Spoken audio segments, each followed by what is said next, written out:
জিনাকারিনীর পাপের শাস্তি সম্পর্কে ইসলাম কি বলে এবং এই ভয়াবহ গুনাহ থেকে বাঁচার উপায় কি?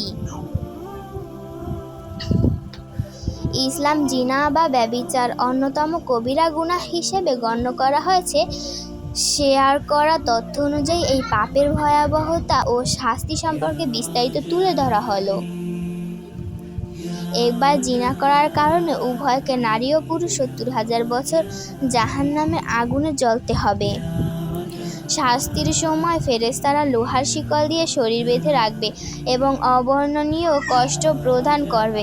শাস্তির মেয়াদ ৭০,০০০ বছর শেষ না হওয়া পর্যন্ত এই যন্ত্রণা থেকে মুক্তি মিলবে না।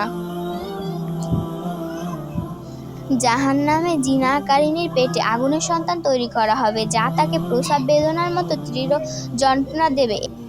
এই যন্ত্রণায় তার চিৎকার এতটাই ভয়াবহ হবে যে অন্যান্য জাহান্নামীরাও সেই চিৎকারে বড় জিনার উৎপত্তি হয়। চোখের জিনা বা কুদৃষ্টিতে থেকে তাই দৃষ্টিকে সংযোগ রাখা অন্যতম জরুরি। দুনিয়ার এই ক্ষণস্থায়ী হায়াত বা জীবন পেয়ে আমোদ প্রমোদ মত্ত আখিরাতে চিরস্থায়ী স্থানকে আযাবের ঘর বানানো বুদ্ধিমানের কাজ নয়।